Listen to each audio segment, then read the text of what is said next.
Hey, what's up? Lightboltjoe here. Today we are going to discuss the brand new live-action movie, Sonic the Hedgehog. So, this film was supposed to come out like 9 months ago. Actually, just came out on Valentine's Day, 2020.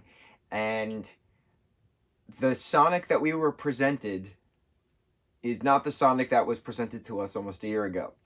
And the internet won. So when they first showed us the images of Sonic, they gave him like teeth and they had his head really small, and like the trailer was just destroyed for how horrendous they destroyed our beloved Sonic the Hedgehog. And the internet basically said, fuck you, we are not seeing this movie. How could you do something so stupid? Fix it. So the director, Jeff Fowler, something like that. He talked to the execs, and the execs talked to him, and they all agreed that the movie is going to bomb if they do not fix. So internet bullying won. I think it's fairly safe to say, don't change something so dramatically and expect a positive outcome when there's no need for the change. So we've seen a 3D Sonic in many iterations, right? We saw a Sonic very briefly in Wreck-It Ralph. Like, he's got the big eyes and, like, the pointy nose and, like, a big head. Like, not a human-like kind of characteristics. He's an alien, according to the movie that we got. Right? So this movie was based off of the games, based off of the cartoons from the 90s. Ben Schwartz is the voice of Sonic, which was hysterical. Tika Sumpter was a vet. James Marsden is the sheriff of this town in Green Hills, and Tika and James are married in the movie. Jim Carrey plays Dr. Robotnik, crazy person who played a very wonderful crazy person. It was very a la Jim back in the early 2000s, specifically with How the Grinch Stole Christmas. The plot was There was too much product placement. Oh my god! It felt like a Olive Garden. It felt like a true Olive Garden commercial. I don't get it. It was just weird. I don't know if they had all that stuff filmed like prior to the internet destroying the CGI, or they had to film it afterwards because they needed a new sponsor. I don't know that part.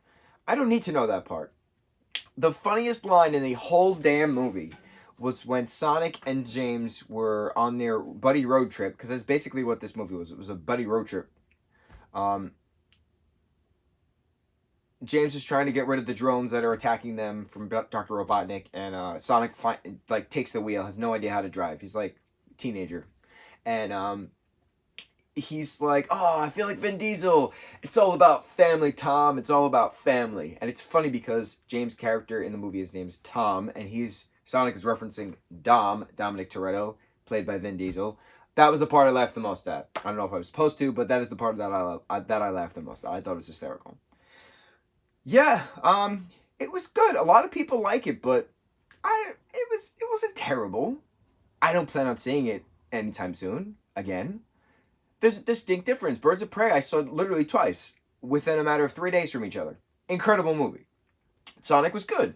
Now, if I'm comparing Sonic the Hedgehog to Detective Pikachu with 1,000,000,000% more of my lovings to that.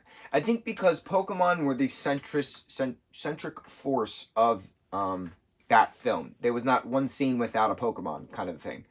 Sonic, half the movie was human-to-human conversations. I didn't like that. If you're making a movie about Sonic the Hedgehog, give me a movie about Sonic the Hedgehog, not